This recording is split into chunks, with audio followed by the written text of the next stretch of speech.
Petrouchka, c'est à l'origine, c'est quelque chose qui est lié au folklore russe.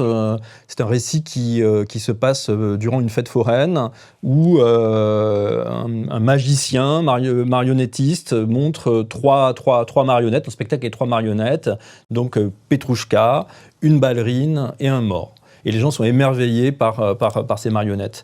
Et après, on voit ces marionnettes dans leur quotidien de marionnettes, avec un Petrouchka qui est plutôt malmené, amoureux de la ballerine, qui elle est fasciné par le mort, qui est plutôt la marionnette star. Et voilà, il y a un triangle amoureux qui commence à se mettre en place, avec un Petrouchka mal aimé. J'aimais bien le triangle amoureux centrale, donc conserver cette idée-là, avoir l'idée du démiurge, qui va être la figure du marionnettiste, que là je vais transposer ça dans le milieu de la mode, mais une stylisation du milieu de la mode extrême, et puis après toute la dimension ésotérique aussi qu'il peut y avoir dans le récit, le conserver. Et donc je suis parti sur cette trame-là, en essayant aussi de trouver des échos avec l'époque, avec des questions d'abus de personnes. Hein. Donc j'ai pensé à des modèles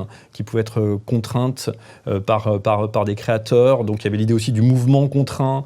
Voilà, c'est comme ça de fil en aiguille que j'ai élaboré une idée de récit et un désir de raconter une histoire à la fois formelle, mais qui est du fond et qui s'appuie sur la dynamique de la musique. Donc je me suis plongé dans l'œuvre musicale avant de voir des images, parce que je ne voulais pas être influencé par les images.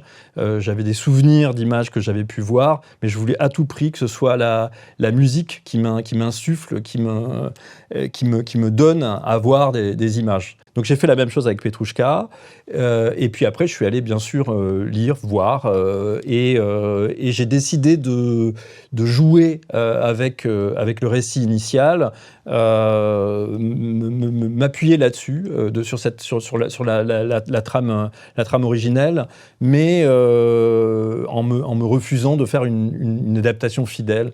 Donc je suis parti sur l'idée d'une libre adaptation. Pour l'esthétique, il y a un télescopage de plusieurs références, à la fois une imagerie qui peut se référer à certaines photos de mode des années 70-80, où il y avait beaucoup de personnages un peu poudrés qui étaient photographiés comme des poupées un peu cassées comme ça dans des décors décrépits. Et puis après aussi tout un pan de l'underground japonais, en particulier Terayama, Terayama, qui était un metteur en scène de théâtre, un réalisateur, sportif, photographe, enfin un homme multimédia, on pourrait dire, qui m'a énormément influencé, qui continue à m'influencer, et j'avais envie de lui rendre hommage, parce qu'il travaille aussi sur la figure de la poupée, hein. C'est quelque chose qui est extrêmement présent en Extrême-Orient,